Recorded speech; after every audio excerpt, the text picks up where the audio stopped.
যখন আপনি মোবাইলে পর্ন দেখতেছেন, অথবা গান শুনতেছেন, অথবা আপনি জুয়া খেলতেছেন, অথবা আপনি খুব স্ট্রাইকিং কিছু করতেছেন, অথবা আপনি বিবাহ বর্বিত কোনো সম্পর্কের মধ্যে চলে গেছেন, সেটা যখন করবেন ভালো লাগবে, করে আসার পর খারাপ লাগবে। দেখবেন ফ্যামিলি ভালো লাগতেছে না, ছেলে মেয়ে ভালো লাগতেছে না, বাবা মা ভালো লাগতেছে না, কারো কথা ভালো লাগে না, ভালো কথাও ভালো লাগবে না। আপনি দেখবেন একটা আলাদা জগতে চলে গেছেন। কোনো জীবাণু কিন্তু মরে না, ফ্রিজ কিন্তু সব কটারে জীবিত রাখে।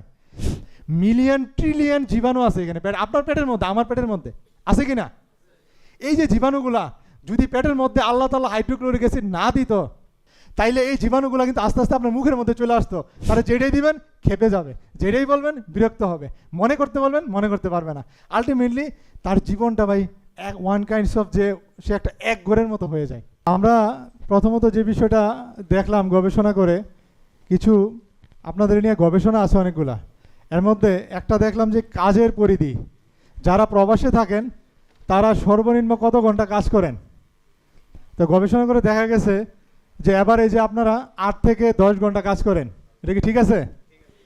8 থেকে 10 ঘন্টা কাজ করে, এর সাথে গবেষণার সাথে লেখা আছে যে কেউ কেউ মিনিমাম 4 থেকে 6 ঘন্টা ওভার টাইম করে থাকে।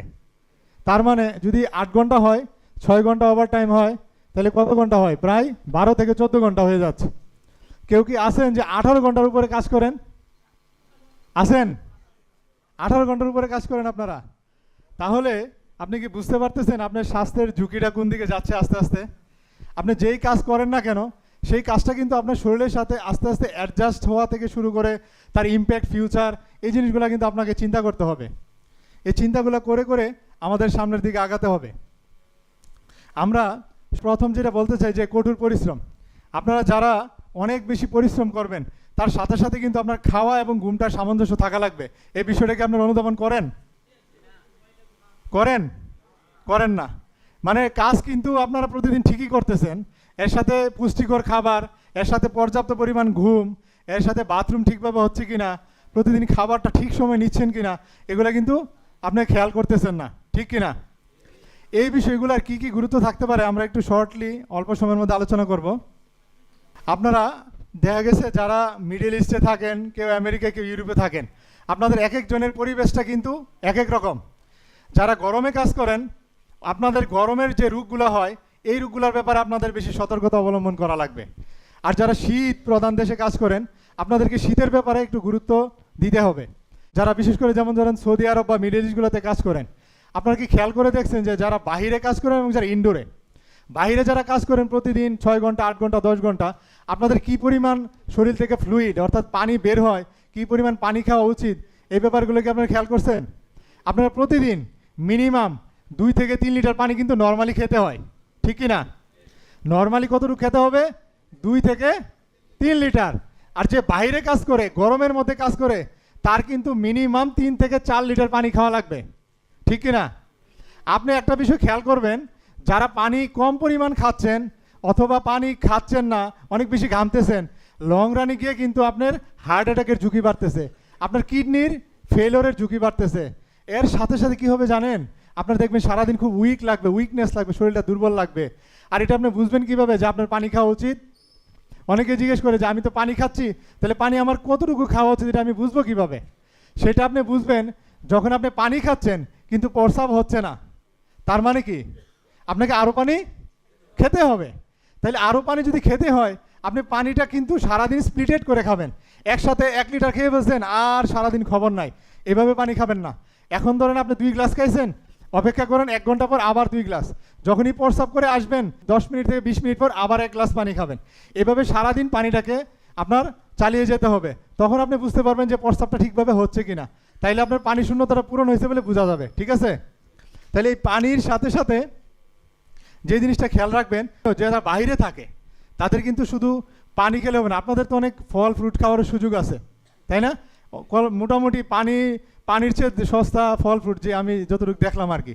সেই ক্ষেত্রে আপনাদের ফল ফ্রুটের সাথেও জুস খাওয়া, পানির সাথে এগুলো অ্যাড করা, এই বিষয়গুলো থাকতে হবে, ঠিক আছে? এখন কিডনির বিষয়ে আপনি একটা কথা মাথায় রাখবেন, একটা কথা সারাটা জীবন মাথায় রাখবেন। আপনি যেই দেশেই থাকেন না কেন, শীতের দেশেও কিন্তু আপনার পানি লাগবে।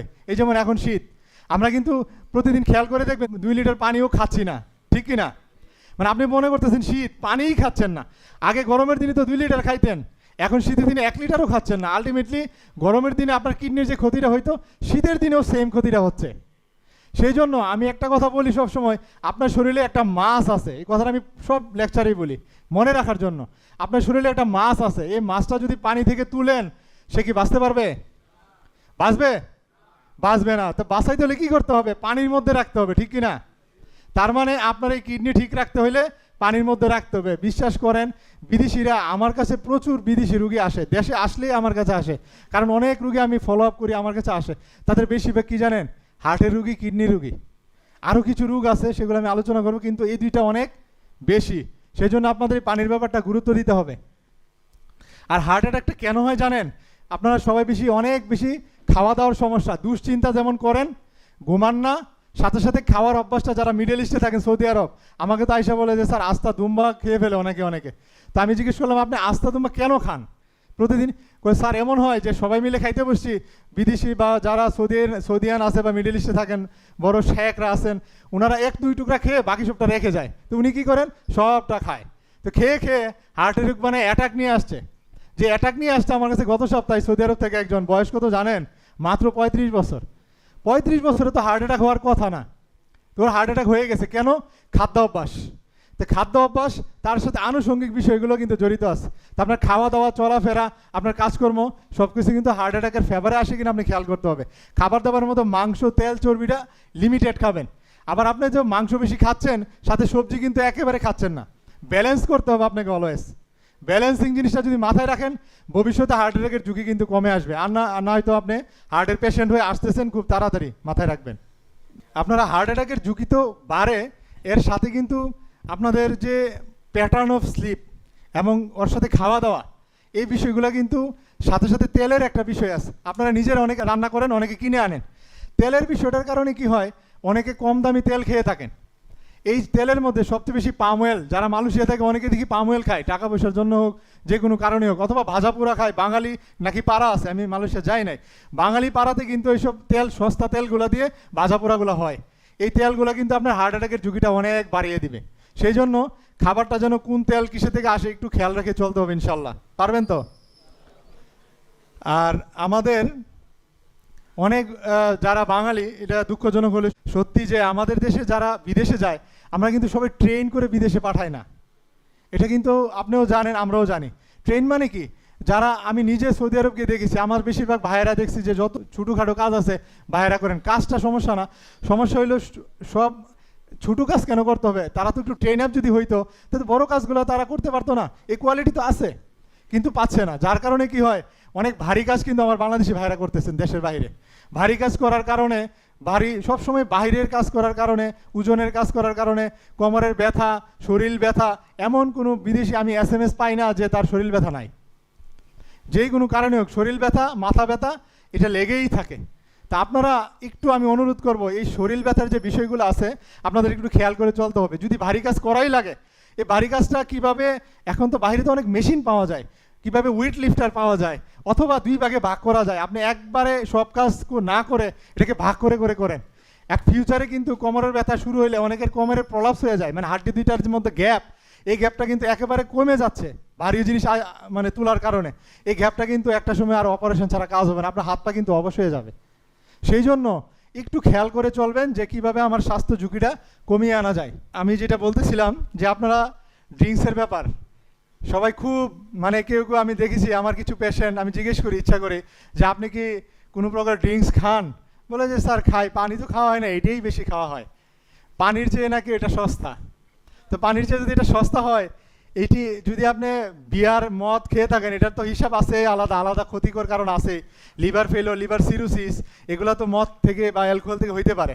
কিন্তু কুক যে আপনারা খান, একদম এটা তো রুটিন। দিনের বেলা ডিউটিতে খাচ্ছেন, বিকেলে খাচ্ছেন, বাসায় যেতে খাচ্ছেন, আসতে খাচ্ছেন, এটার মানে সমস্যাটা কি হইতে পারে? এই কুকের সবচেয়ে বেশি, মানে একটা যদি শব্দ মনে রাখেন, কি মনে রাখতে হবে জানেন? এই একটা কুকের মধ্যে আপনার মিনিমাম 10 চামচ চিনির মতো এখানে থাকে। অনেকগুলো থেকে আরও এর চেয়ে বেশি থাকে। যদি আপনি চিন্তা করেন একটা কুক খান, 10 চামচ চিনি আপনি খেয়ে নিছেন, তার মানে এই জিনিসগুলো কি করবে জানেন? আপনার ভবিষ্যৎ ডায়াবেটিস হওয়ার প্রবণতা বাড়বে। এই যে চিনিগুলো আপনি খাচ্ছেন না, এগুলো কি করবে? আপনার শরীরটা কিন্তু উইক করে ফেলবে। কারণ চিনি যখনই ঢুকবে তখন আপনার শরীরে ইনসুলিন আসবে। আমরা বলি না ডায়াবেটিস রোগীর ইনসুলিন নেন না, ইনসুলিন কি করে ব্লাডের মধ্যে সুগার কমায় না। তা আপনি যখন বেশি সুগার খাচ্ছেন, এই সুগার কি করবে, বেশি বেশি ইনসুলিন রিলিজ করবে। এই ইনসুলিন কি করবে জানেন, আপনার সুগারটাকে আপনার সেলের মধ্যে ঢুকাই দিবে। এই সেলের মধ্যে সুগার ঢুকানোর সাথে সাথে কিছু পটাশিয়াম ঢুকাই দিবে। এই পটাশিয়াম হচ্ছে আপনার শরীরকে কমে যাবে যখন, তখন দুর্বল হয়ে যাবে। দেখবেন আপনি বেশি বেশি চিনি খাইলে শরীরটা দুর্বল লাগবে। সেই জন্য এই দুর্বলতা অথবা অনেক ধরনের সিমটম, ডায়াবেটিস এবং সেন্ট্রাল ওবেসিটি, অনেকের পেট দেখবেন আস্তে আস্তে বড় হচ্ছে। এটা আমাদের বাঙালিদের মোস্ট কমন একটা প্যাটার্ন। কারণ কি, এক হচ্ছে বাত সুগার বেশি, দুই হচ্ছে সুগার জাতীয় খাবারগুলো আমরা বেশি খাই, যার কারণে সব মিলিয়ে আমাদের সেন্ট্রাল ওবেসিটি বলে। সেন্ট্রাল ওবেসিটি মানে পেট বড় হয়ে যাওয়া। যার পেট বড় হবে আপনি ধরে নেবেন আগামী 5 থেকে 10 বছরের মধ্যে আপনি একটা হার্ট অ্যাটাকের ঝুঁকির দিকে আগাচ্ছেন। ঠিক আছে, তাইলে আপনি বুঝে শুনে কুক খেতে কি পারেন? আর যদি এটা কোনো কারণে খেয়েও ফেলেন, এটাকে যত তাড়াতাড়ি পারেন কম্পেনসেট করবেন। সেটা কীভাবে করবেন? পানি বেশি খাবেন, এদিকে আপনি ফ্রুটস এন্ড ভেজিটেবল বেশি খাবেন, ভেজিটেবল করে হলেও খাবেন। ঠিক আছে ইনশাল্লাহ। এই ভেজিটেবল যদি খান কী করবে জানেন? এক নম্বর হচ্ছে আপনার ব্লাড সুগারটা কমাই দিবে, যার ডায়াবেটিস আছে তারও কমাবে, যার নাই তার নর্মালে রাখবে। আর সবচেয়ে বড় যে বেনিফিটটা আমরা চাই সেটা হচ্ছে আপনি ক্যান্সার প্রিভেন্ট করবে। সবজি যত খাবেন ভবিষ্যতে আপনার গাটের পাকস্থলীর ক্যান্সার হওয়ার ঝুঁকি অনেকাংশে কমে যাবে। তো ইনশাল্লাহ খাবো প্রতিদিন ভেজিটেবল, তা আমরা কুক অ্যাভয়েড করব। আর ঘুম নিয়ে যদি আমি বলি, ঘুম নিয়ে দুইটা ইনফরমেশন দিব আজকে আপনাকে। একটা হরমোনের কথা বলবো। হরমোনটা হচ্ছে কি জানেন? এটার নাম হচ্ছে কি মেলাটোনিন। নাম কি? মেলাটোনিন। এটা কিন্তু সবার ক্ষেত্রে এই কথাটা সত্য, একজনও বাদ যাবেন না আমার এই কথা থেকে। এই মেলাটোনিন নর্মালি আমরা ঘুমাই কয়টায়? 9টা থেকে 10টা। এবং নবীজি কিন্তু ঠিক 9টা থেকে 10টা ঘুমাইতো, খেয়াল করে দেখবেন। বলে না যে আর্লি নবীজি ঘুমাইতেন। তো 9টা থেকে 10টার সময় যখন আপনি শুয়ে পড়বেন, লাইট নিবাইতে হবে। লাইট নিবে যখন শুয়ে পড়বেন তখন শরীরে মেলাটোনিন ব্রেন থেকে আসে।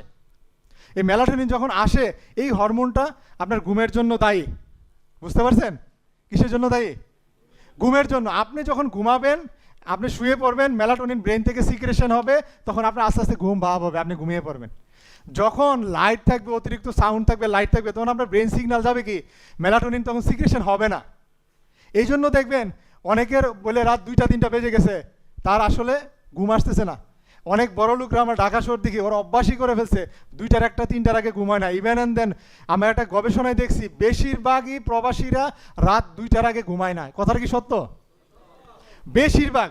আপনি গুরুত্ব দিয়ে শুনবেন, এই বেশিরভাগ করার কারণে কি হয়, মেলাটোনিন হরমোনটা সিক্রেশন একটা সময় কমে যায়, যেটা নর্মাল সিক্রেশনে কটা থেকে? 9টা থেকে 10টা। একটা পিক হয় কটা থেকে? 12টা থেকে 1টা। আর একটা হাইয়েস্ট পিক হয় রাত 2টা থেকে 4টা। আপনি যখন রাত 2টার সময় ঘুমান, তাহলে 9টার সময় কি সিক্রেশন হয়? হয় না। তাইলে দেখবেন আপনি যখন ঘুমাচ্ছেন ঠিকই, রাত্রে ঘুমটা ফ্রেশ হয় নাই। এমন অনেক সময় খেয়াল করে দেখবেন যে সারা রাত ঘুমাইছি, 6 ঘন্টা 8 ঘন্টা ঘুমাইছি, তারপরে দিনের বেলা মনে হচ্ছে ঘুম ঘুম ভাব। কেন? কারণ আপনি তো ঠিক সময় ঘুমান নাই। আবার আপনার শরীর ওই সময় যে হরমোনাল ইমব্যালেন্স হয়েছে না ঘুমানোর কারণে, এই ব্যালেন্সটা কিন্তু সারাদিন করতে পারে না। যার কারণে কি হয় জানেন? আরেকটা হরমোন ইমব্যালেন্স হয়, সেটা হচ্ছে কর্টিসল। এই মেলাটোনিন রাত্রে সিক্রেশন হয় না, আপনার ঘুম হয় না, তারপর সিক্রেশন হয় কর্টিসল। এই কর্টিসল কি করে জানেন? আপনার শরীরে সেন্ট্রাল ওবেসিটি করে, ডায়াবেটিস করে, প্রেশার করে। এই জন্য যারা ঘুমাবেন না, আপনি ধরেই নেবেন, দেখবেন অনেকে প্রেশার কন্ট্রোল হয় না। বিদেশে আমাকে বলে, স্যার আমি 3টা প্রেশার ওষুধকে কন্ট্রোল হয় না। কেন? আপনি তো ঘুমান না ঠিকভাবে রে ভাই। যার ঘুম বাথরুম ঠিক নাই, তার প্রেশার কোনোভাবেই কন্ট্রোল হবে না, হবে না, হবে না। লিখে রাখেন, যারা প্রেশারের রুগী তারা। আর যারা রুগী হন নাই, আপনি অপেক্ষা করতেছেন প্রেশার এবং ডায়াবেটিসের রুগী হওয়ার জন্য। সেই জন্য ভাই, যেই কোনো মূল্যে ঘুমটা যত আগায় আনা যায়, কেউ যদি চাকরির কারণে না পারেন, সেটাকে যেন দেরি না করেন। যে চাকরি করে আসছেন 11টায়, ঘুমাচ্ছেন 2টায়, মোবাইল নিয়ে অথবা যে কোনো সময়টা নষ্ট, এটা করবেন না ভাই। একটা সময় ডিজিজ হয়ে গেলে কিন্তু আর আপনি ফিরে আসতে পারবেন না। তাহলে আমরা বিষয়গুলো খেয়াল করব ইনশাল্লাহ। আর যারা রাত্রে জাগে, তাদের সাথে কিন্তু আরেকটা বিষয় জড়িত আছে। তারা মোবাইল বিভিন্ন কারণে সেক্সুয়াল অ্যাক্টিভিটিতে জড়িয়ে পড়ে। এটা আপনার না ভাই, এটা আমাদের মেডিকেল কলেজ হোস্টেলে আমরা দেখছি, ঢাকা ভার্সিটি হোস্টেলে অনেক বন্ধুরা দেখছি, আপনারা। এটা মানুষের একটা নেচার। আপনি যখন একা থাকবেন, শয়তান ভর করবে। সেই জন্য নবীজির একটা কথা ছিল যে কখনো একা বাসায় থাকা যাবে না। আপনি কি করবেন? যারা রাত জাগে তারা কিন্তু আস্তে আস্তে পর্নোগ্রাফি, মোবাইলের প্রতি আসক্ত হয়ে যায় ভাই। আপনি মানে খুব অ্যালার্মিং। আমি আপনাকে গবেষণার ফল বলতেছি, এটা আমি বানানো না, গবেষণার ফল। যারা মিডল ইস্টে থাকেন অথবা আমেরিকাতে থাকেন বা অস্ট্রেলিয়াতে এরিয়াটাতে থাকেন, তারা প্রত্যেকে মিনিমাম 6 থেকে 7 ঘন্টা হচ্ছে তাদের মোবাইল আওয়ার। মোবাইল আওয়ার বুঝছেন তো? Screen time. মানে সে 6 থেকে 7 ঘন্টা যদি আপনি স্ক্রিনে থাকেন, 12 ঘন্টা যদি ডিউটি করেন তাহলে 12 আর 6 18 ঘন্টা। আপনি ঘুমান কখন ভাই?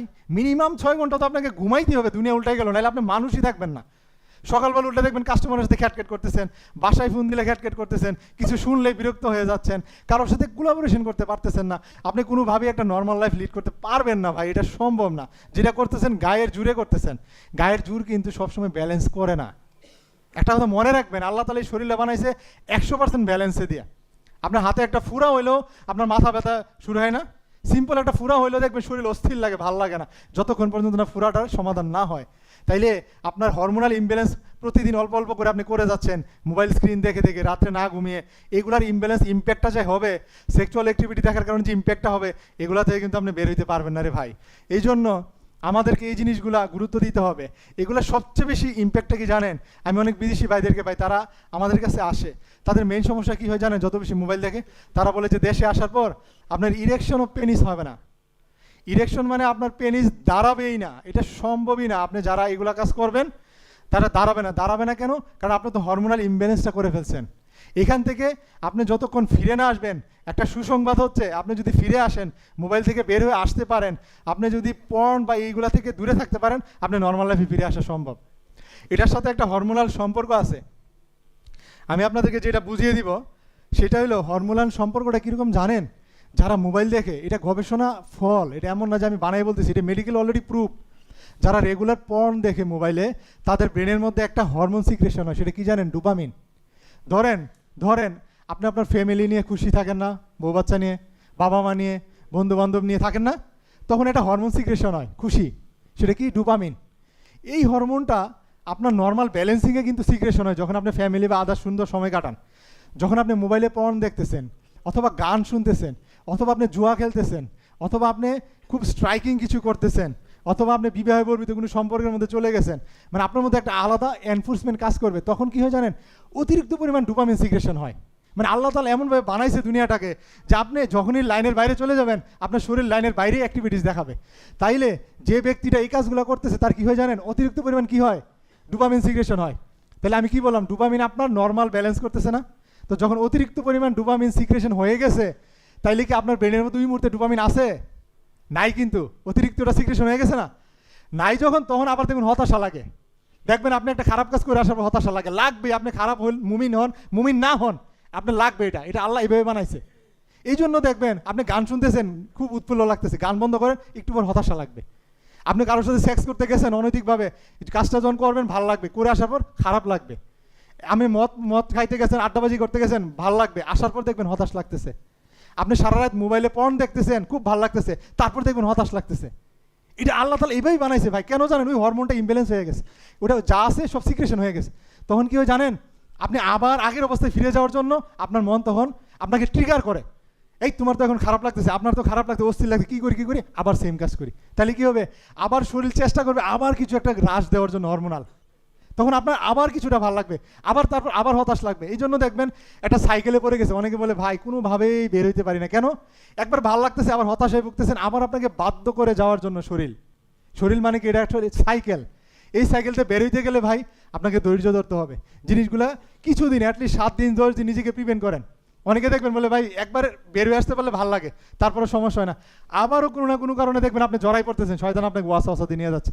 তাইলে আপনি যদি সুস্থ থাকতে চান, তাই এই ধরনের হরমোনাল ইমব্যালেন্স, নিজে একাকিত্বর যে মোবাইল স্ক্রিনে আমরা দেখি, এগুলো বাদ দিতে হবে। পারবেন তো ভাই? নাইলে কিন্তু জীবন আপনি বিপন্ন হয়ে যাবে। আপনি দেখবেন ফ্যামিলি ভালো লাগতেছে না, ছেলে মেয়ে ভালো লাগতেছে না, বাবা মা ভালো লাগতেছে না, কারো কথা ভালো লাগে না, ভালো কথাও ভালো লাগবে না। আপনি দেখবেন একটা আলাদা জগতে চলে গেছেন। সেই জন্য আমরা এগুলা দূরে থাকতে হবে, ঠিক আছে? আর যারা সিগারেট খাইনি আমরা কেউ ভাই, যারা সিগারেট খায়, একটা শুধু জাস্ট ছোটো ইনফরমেশন দিয়ে শেষ করি। যাদের ক্যান্সার হয়েছে, লাং ক্যান্সার, আপনি খোঁজ নেবেন, আপনার জীবদ্দশায় খোঁজ নেবেন। যা একটা আছে সিগারেট খেলে লাং ক্যান্সার হয়।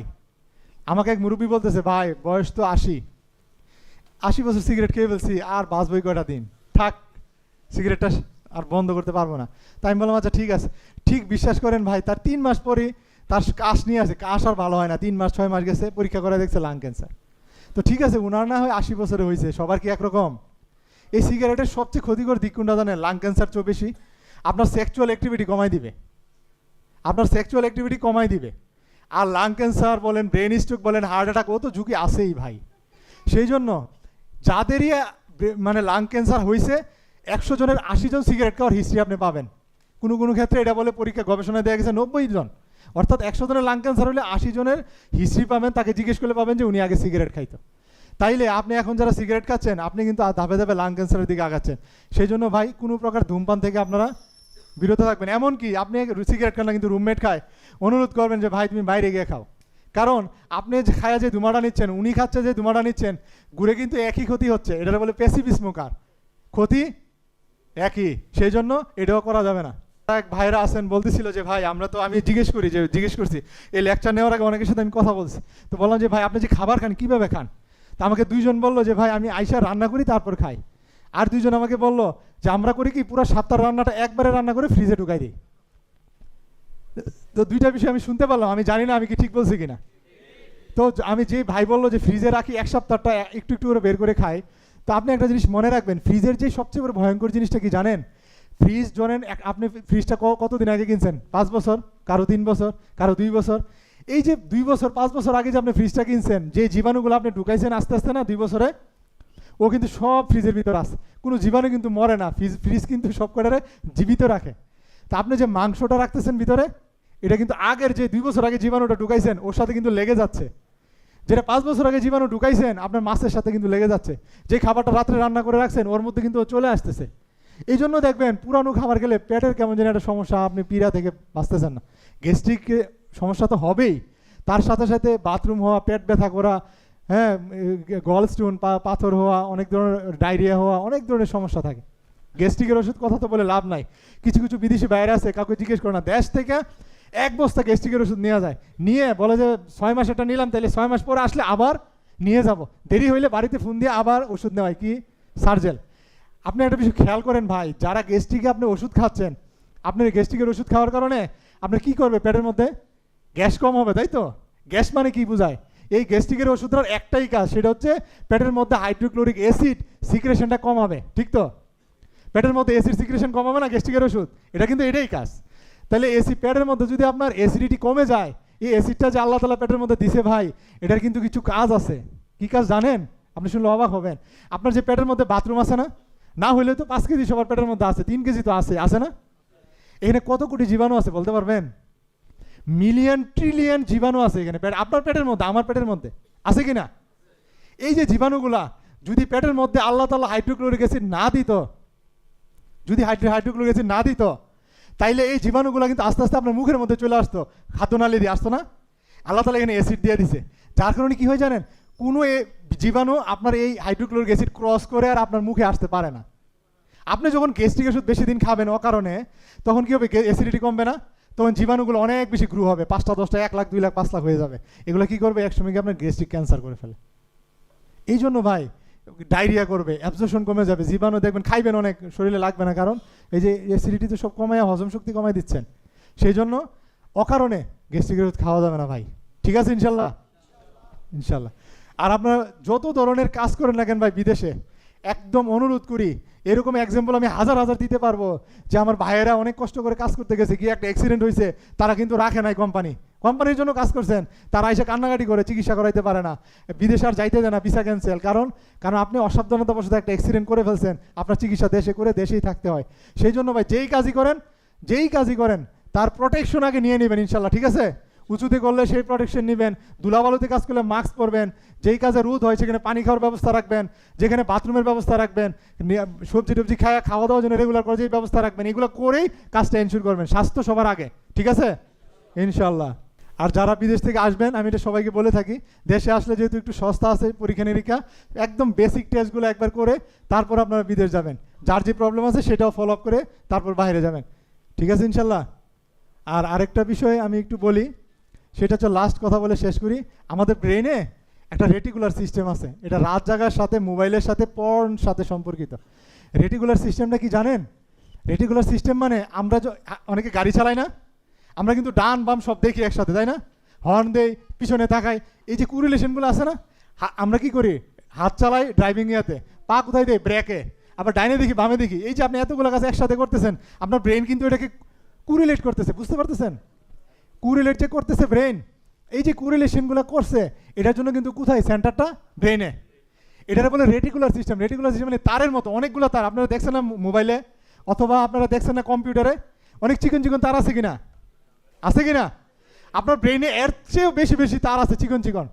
এগুলো কোরিলেশন করে। আপনি আমাকে আজকে দেখলেন, কোনোদিন কারণে 2 বছর পর বিদেশে দেখলেন, দেশে দেখলেন, আপনি মনে হবে কোথায় যেন ওনাকে দেখছে, ওই যে আসনা ফাউন্ডেশন। এই যে আপনি মিলাইলেন না, আমাকে হঠাৎ করে 2 বছর পর দেখে, এটা কীভাবে মিলাইলেন? এই যে রেটিকুলার সিস্টেমের কারণে। আপনি অমুক বন্ধুকে হঠাৎ মনে রাখছেন ছোটোবেলায়, কীভাবে? রেটিকুলার সিস্টেমের কারণে। ওই যে ছোটোবেলায় ঘটনাটা করছেন, কীভাবে মনে রাখছেন? Reticular system. এই যে সিস্টেমটা আছে না, অর্থাৎ সব কিছুর মধ্যে একটা কম্বিনেশন করে। এখন যাদের ধরেন রাত জাগার অভ্যাস আছে, যাদের মোবাইল দেখার অভ্যাস আছে, যাদের পর্ন দেখার অভ্যাস আছে, তাদের হয় কি এই রেটিকুলার সিস্টেমের মধ্যে ড্যামেজ হয়ে যায়। ড্যামেজ হওয়ার কারণে কী হয় জানেন? সে দেখবেন একটা জিনিস সহজ সহজ একটা জিনিস কুরিলেট করতে পারে না, একটা সহজ সিদ্ধান্ত সে নিতে পারবে না। তারা যেটাই দিবেন খেপে যাবে, যেটাই বলবেন বিরক্ত হবে, মনে করতে বলবেন মনে করতে পারবে না। আলটিমেটলি তার জীবনটা ভাই ওয়ান কাইন্ডস অফ যে সে একটা এক ঘরের মতো হয়ে যায়।